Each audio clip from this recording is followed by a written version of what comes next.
So what we're going to be doing today, we're going to talk about like phasors, which basically means, what if I have a circuit that in my circuit, I have AC sources, right? How do I go about solving a circuit that has like AC sources? Particularly, how do I go about circuits that have sine wave as the sources, right? It turns out we can always write down a differential equation and we can solve for whatever the circuit is asking us to solve for, right? But doing that, it could be a little like difficult because remember, like all the sources that we have, they're actually like sine waves. So the way that we're going to have to like go about it is that like we're going to have to like guess what our, force functions are, and then given that we need to like solve the circuit, right? It turns out there is actually like a simpler way of doing this, which means instead of like solving the circuit in time domain, instead of like writing the differential equation in time domain, let's take a circuit to like another domain and hope for a simple way of like solving the circuit in that domain. It turns out there is such a domain, and that domain is a frequency domain. So if we take our circuit from time domain to the frequency domain and analyzing the circuit in the frequency domain, it turns out solving the circuit would be like much, much, much easier, right? We call that frequency domain the Phasor domain. The only catch here is that if I go from time domain to the frequency domain, I'm going to have to deal with complex numbers. So I got to know how to manipulate the complex numbers. So let's quickly like go over like things that we just talked about, and then have a quick review of like complex numbers. And like next lecture, we're going to actually try to solve a circuit using basically a phasor method. All right. So let's just say I have a circuit. And for the sake of conversation, let's just say it is connected to some source, and my source is a voltage source. It doesn't matter. It could be like a current source, right? Let's just say this source has some magnitude Vm sine omega t plus theta, right? This Vm is the magnitude.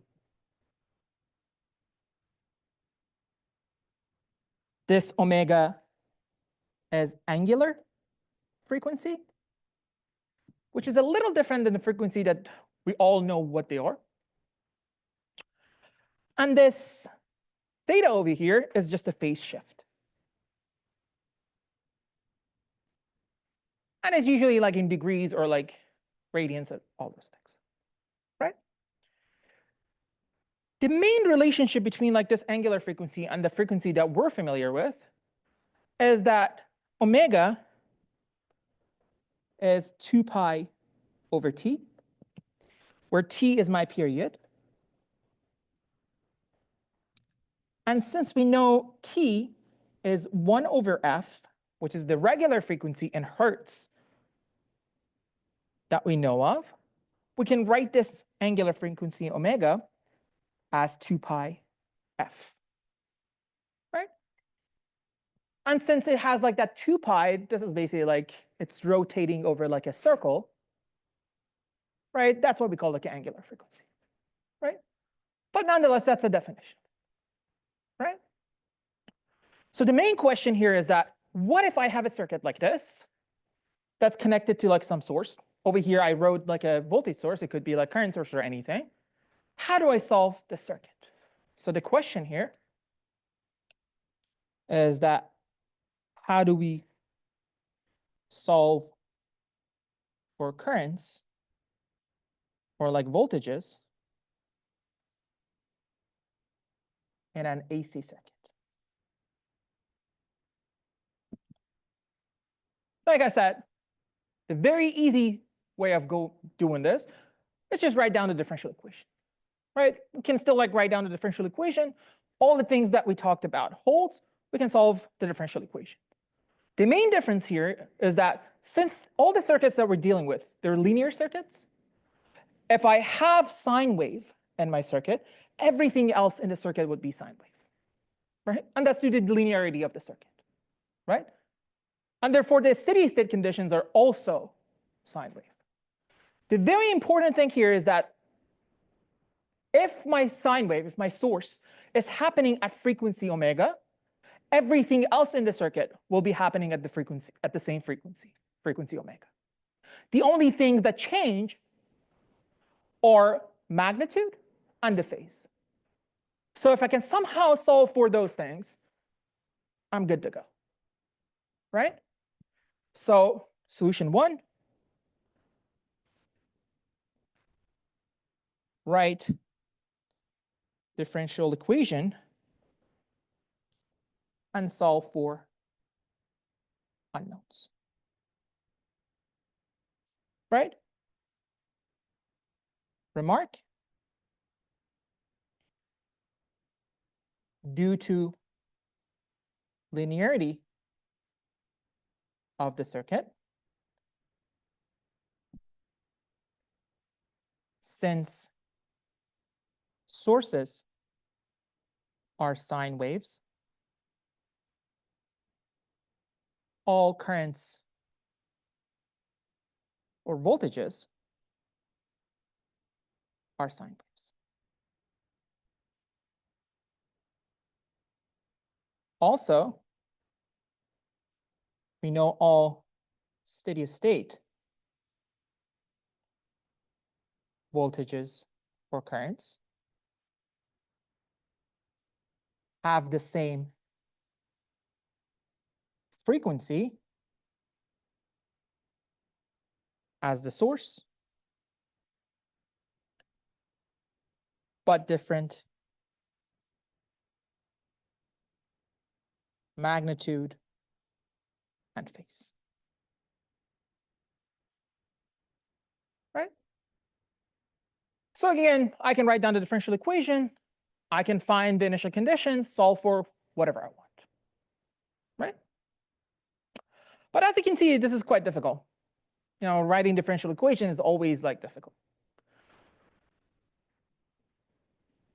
Another way that we can tackle this problem is by using phasors. So solution 2,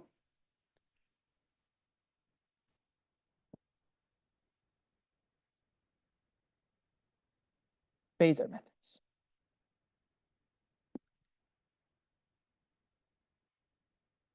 Remember what we just talked about. So if I have like a sine wave, and again, when I'm talking about sine wave, I don't exactly mean the sine waveform. It could be like cosine as well. Both of them are called like sine waves, right? The only thing that would change is just the phase, right? So when I have like the sine wave, since the circuit is linear, everything else in the circuit would still be like sine wave. All I got to do is to know like the magnitude and the phase. Remember, the frequency would be the same. Frequency would not change. So if I can define something that can represent my waveform uniquely, I'm good to go. Well, I'll define that thing to be the phasor. So a phasor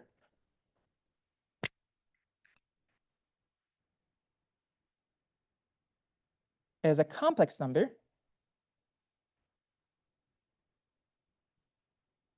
that represents the magnitude and phase of any sine wave, right? So if I have the time domain representation of a signal, I can uniquely go to the phasor representation or the frequency representation, right?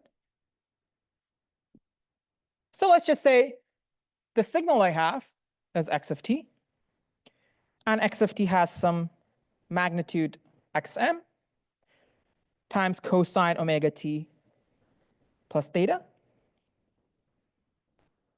The phasor representation of this xt is the magnitude, which is xm, and this phase, so angle theta, right?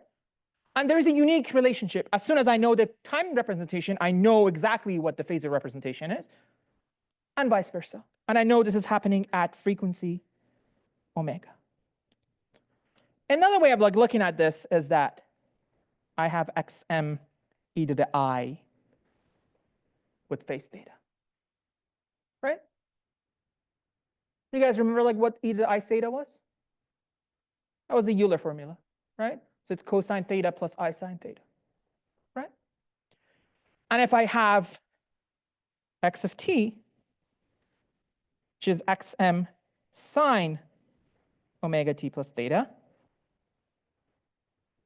right? The phasor representation of this would be xm with phase theta minus 90 degrees. What does that mean? What it means is that when we're defining phasors, the main signal that we have is a cosine, right? So if we're given any sort of like other AC source, we're going to have to write it in terms of a cosine, right? So we have to like add or subtract like some degrees to make sure we can write sine in terms of a cosine, right? But that's all it is to it, right? This is happening at frequency omega as well. And if you look at it, there is, again, a unique relationship between these two things, right? But what's very important, as I mentioned, is that our main signal is a cosine, right? So we're going to try to write everything in terms of cosine. If we had like a sine wave, we're going to have to like convert it to a cosine, right? Let's do like a quick example. See how we can actually do this. Example.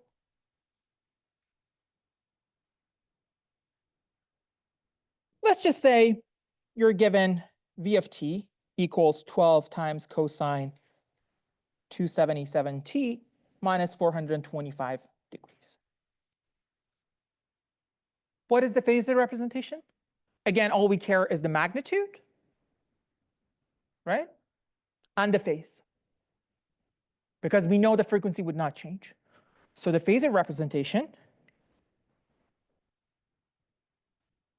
is 12 with angle minus 425 degrees at frequency 277, right? Radian per second, right? How about IT equals 18 times sine 200t plus 4.2? What is the phasor representation of this?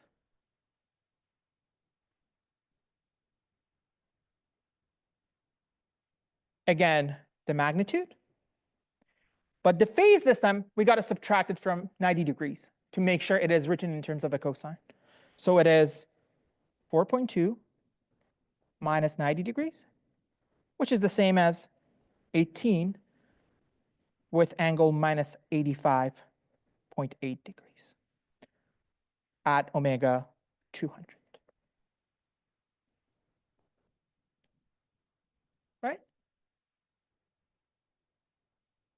I remember this is like a two-way street. I can go from time to the frequency and frequency from time. So if I'm given, for example,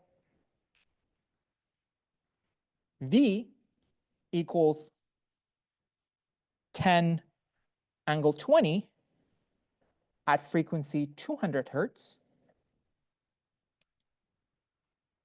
what is my phasor representation? Well, obviously, I know this is my magnitude.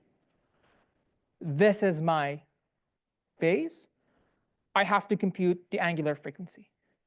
So my angular frequency omega is 2 pi times f, which is 2 pi times 200, which is 400 pi. Right? Therefore, v of t is 10 times cosine 400 pi t plus 20. Right? Let's do one more example. Let's just say I is 12 with angle minus 60. and the frequency is still like 200 hertz. So what is I of t?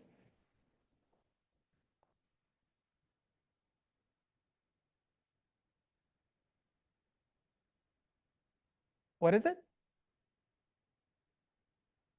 It's 12 times cosine 400 pi t minus 60, right? So it is 12 times cosine 400 pi t minus 60, right? So I can go back and forth between these two domains, right? But as you can see, going from time domain to the frequency domain, I got to work with complex numbers. So this is a complex number. So let's talk about like complex numbers to have a quick review of like how they work. Complex numbers. We show complex numbers by C, right? It turns out this complex number can be uniquely mapped to R times R, which is homeomorphic to R2. So if I have like a point in C basically plane, basically in complex domain, it is equivalent of like thinking about it in R2. So a point which is x plus iy can be thought of as a tuple x and y. And there is a unique mapping between these two, right? So there is a unique map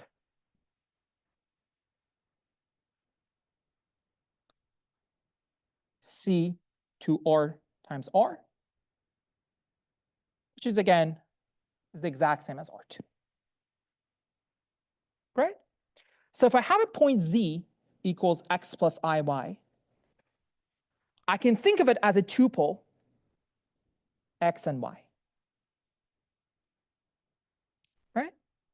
So if I look at this point in R2,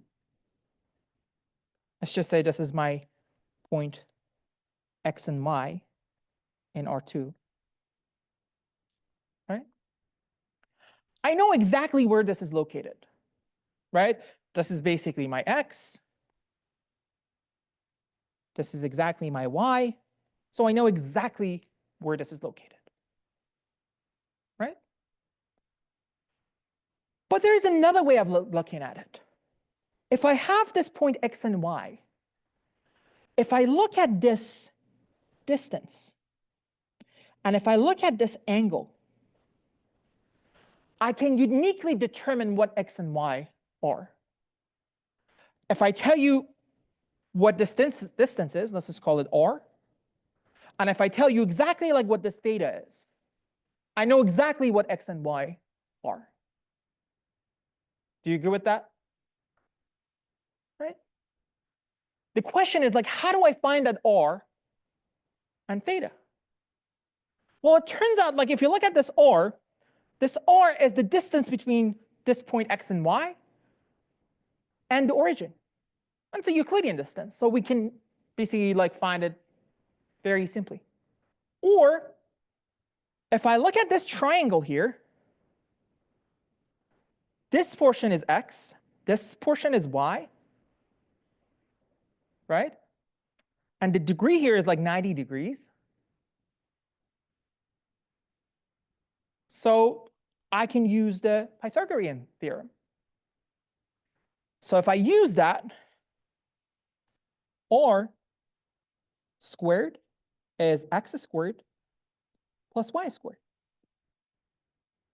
right? Therefore, r is a square root of x squared plus y squared. To find theta, theta is tangent inverse of y over x, or basically arctangent y over x, right? So if I'm given this x and y, I can uniquely find this r, and I can uniquely find this theta, right? How about when I'm given r and theta, can I find this x and y? Well, I got to be able to do that, right? So let's just see how. Given r and theta, look at this graph over here. How can I get this x? Do you agree if I project this vector onto the x-axis, that would produce this x? And if I project this vector onto y-axis, I get the y. So how do I do this? We can get x by projecting r onto x-axis, which tells us r must be r times cosine theta, right? And as I just mentioned, we can get y by projecting r onto y-axis, which tells me y must be r sine theta, right? So I know z must be x plus iy, right? Therefore, it is r cosine theta plus I sine theta times r, right? I can factor out this r and write this as r times cosine theta plus I sine theta. What is this? Isn't it a Euler formula? So this is r times e to the I theta, right? Should we call it like a polar representation, right? So if I have like the Cartesian representation, which is x plus iy, I can go to the polar representation, which is r and theta.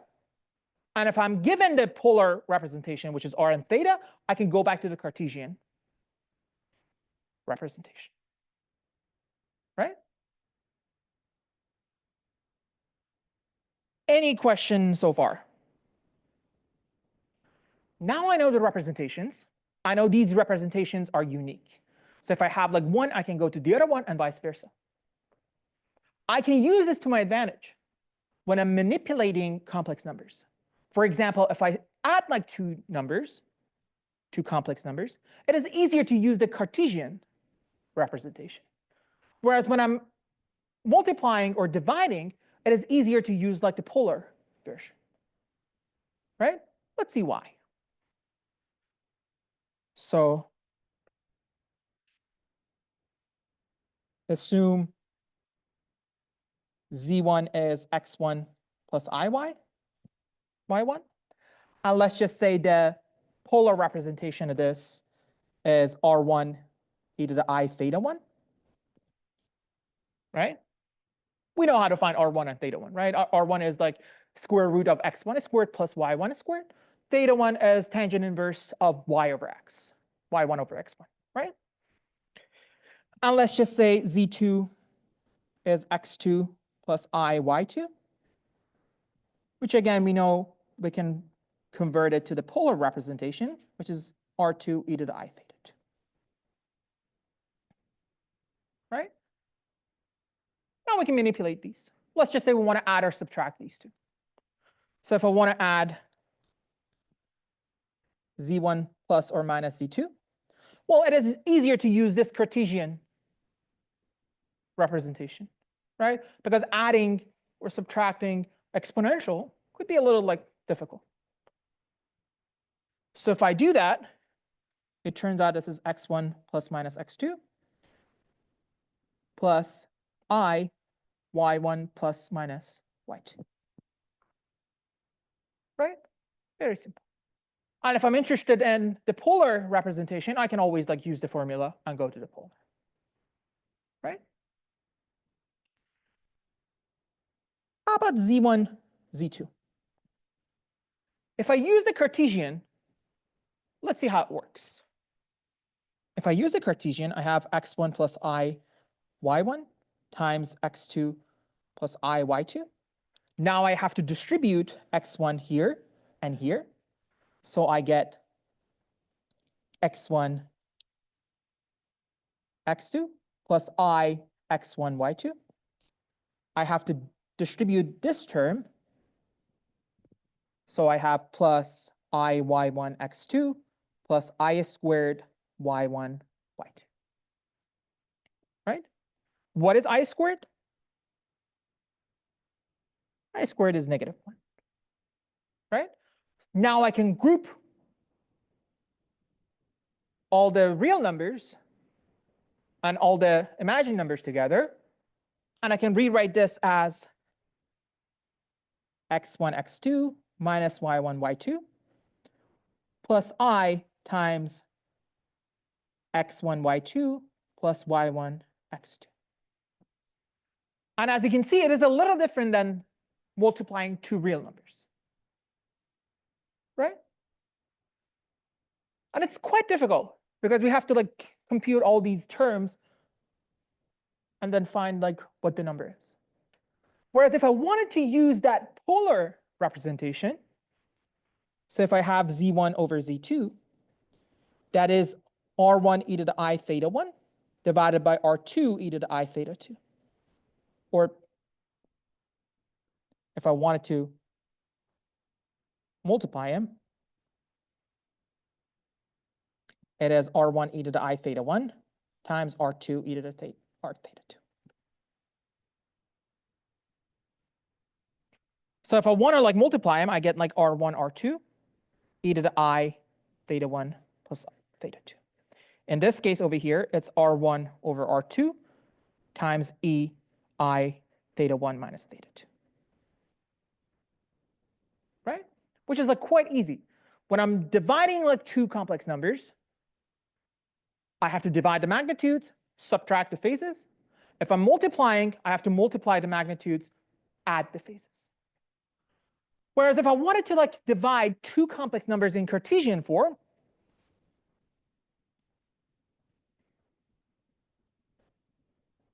I have x1 plus I y1 divided by x2 plus I y2.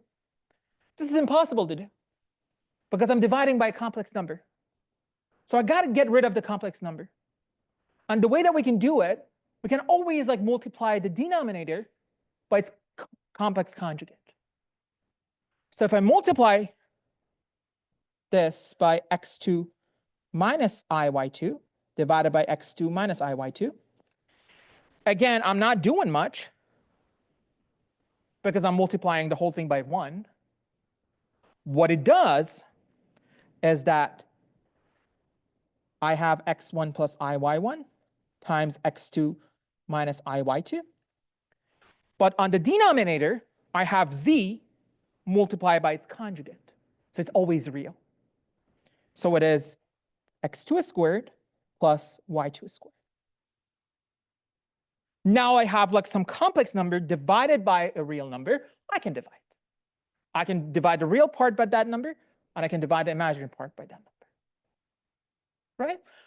But as you can see, it is like much easier to do it this way. Right? If I do it like in a polar form, if I divide, I just need to divide the magnitudes and subtract the phases. Right? So depending on like what situation we're in, we got to decide to go between like a polar representation and the Cartesian representation. Okay? Before me doing like a couple examples, let me give you a couple of important numbers that we got to keep in mind. Remark. Always remember this unit circle. So unit circle, this is my real axis and this is my imaginary axis. Right? What it means is that at this point, the value is 1. At this point, the value is I. At this point, the value is -1. At this point, the value is -I. Right? The first number that we should always remember is that I squared is -1. Right? It's the same as saying I is square root of -1, right? Very simple. Another thing that we should remember, what is 1 over I? Again, that's the case that I cannot really compute. To be able to know exactly what that number is, I have to like multiply by the conjugate of I. So if I do that, if I multiply this by conjugate of I, which is -I, on the numerator I have -I, on the denominator I have -I squared. What is -I squared? It's 1, right? So 1 over I is always the same as -I, right? Third thing that we should remember is that e to the power of I times pi over 2, it is I. Remember where this thing is located. It tells me the magnitude is 1, so I have like this unit circle. It tells me the phase must be pi over 2, which is 90 degrees, which means that I have to be up here, right? So the value is I. If you don't believe that, you can always use the Euler formula, right? So if I use the Euler formula, e to the power of I pi over 2 is cosine pi over 2 plus I sine pi over 2.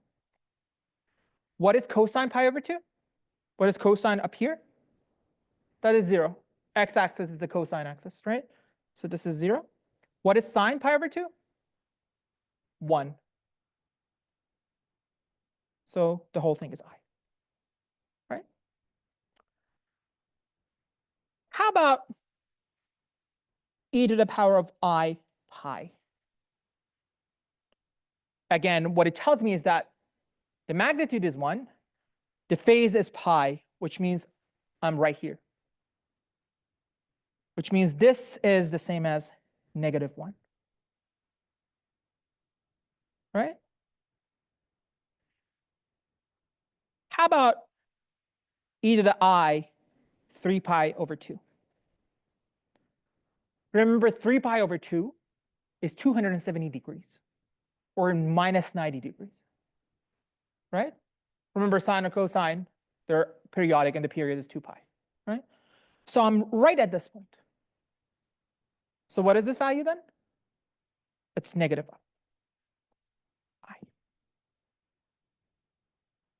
right?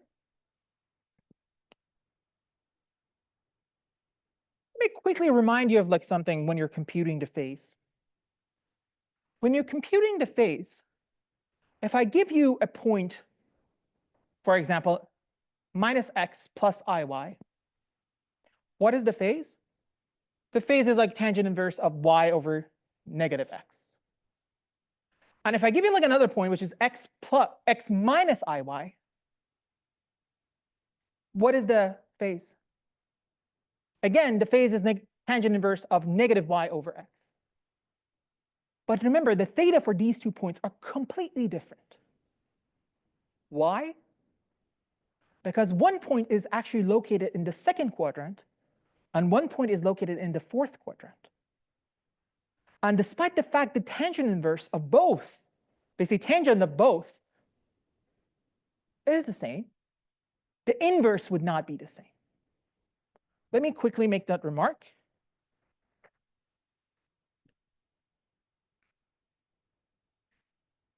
To find phase, we know theta is tangent inverse of y over x. If z1, for example, is x minus y, and z2 is minus x plus iy, I know theta over here is tangent inverse of -y over x. Theta over here is the tangent inverse of y over -x. But if I look at where this point is located, this z1, for this z1, x is positive, y is negative. So it means I'm in the fourth quadrant, right? So I'm in the fourth quadrant. So I'm somewhere right here.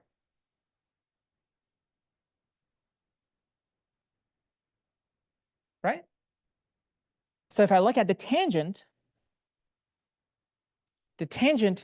is exactly like this point.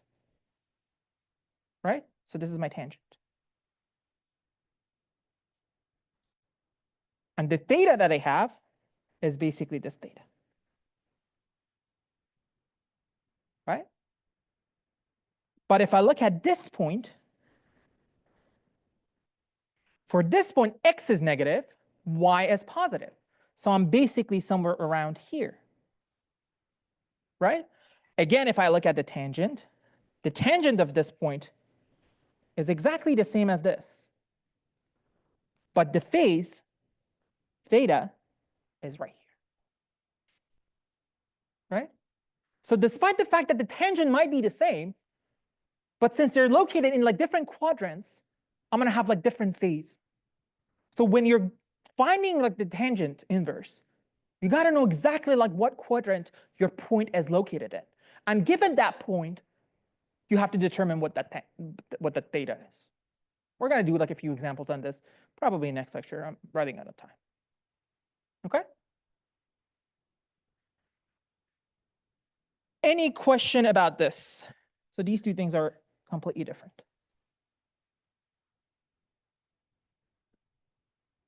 Right? Any question on this? Is that clear what's happening?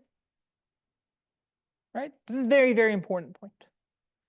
So let's just start doing like a few examples and then see how we can do this.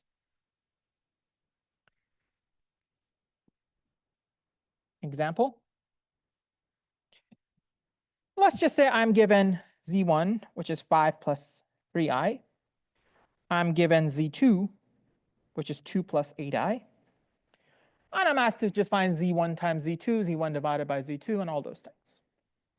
And for the sake of like this problem, let's just do it in Cartesian. Right? So let's look at z1, z2.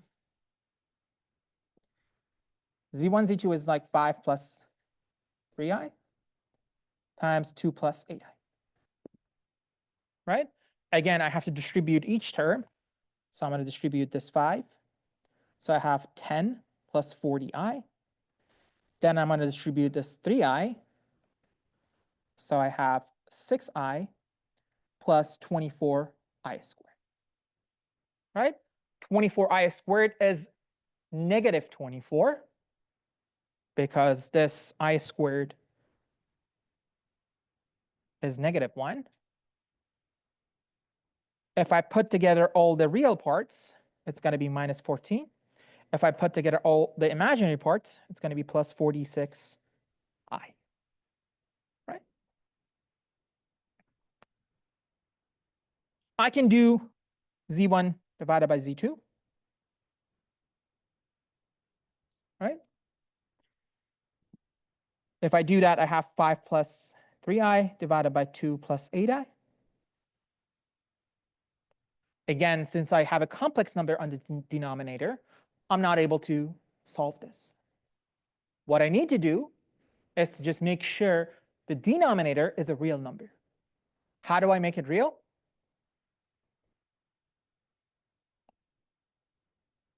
Multiplying it by its complex conjugate. So let me quickly remind you.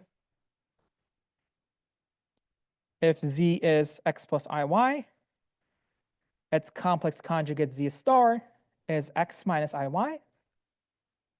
And if I multiply these two, z star, it is always a real number, which is x plus iy times x minus iy. So if I distribute it, I have x squared minus ixy plus iyx plus, well, minus I squared y squared. Right?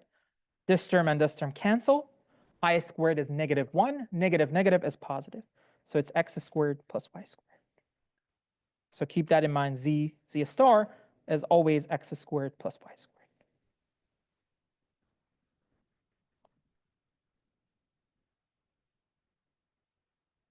Right? So all I have to do is to multiply and divide by the complex conjugate of the denominator. So it's 2 minus 8i, right? If I do that, my denominator is 4 plus 64, which is 8 to the power 2. My numerator, I have to like multiply these two. So if I do that, I have 10 minus 40i plus 6i minus 24i squared. Remember, I squared is -1, so the whole thing over here is 24. So I have 34 minus 34i divided by 4 plus 64 is 68, right? And therefore, it's like half minus half I, right? So what we're going to be doing like next lecture, we're going to continue on doing like these things, and then we're going to relate this to the phasor that we defined, which is basically exactly the same thing, right? And then we're going to find the equivalent phasor representation for all the elements that we had in the circuit, the capacitor, inductor, and the resistor, right? And then we're going to talk about like how we can convert a circuit from time domain to the frequency domain, or the phasor domain. And as soon as we converted it to a frequency domain equivalent circuit, how can we solve it, and how can we go back to the time domain? All right, I'll see you guys Wednesday.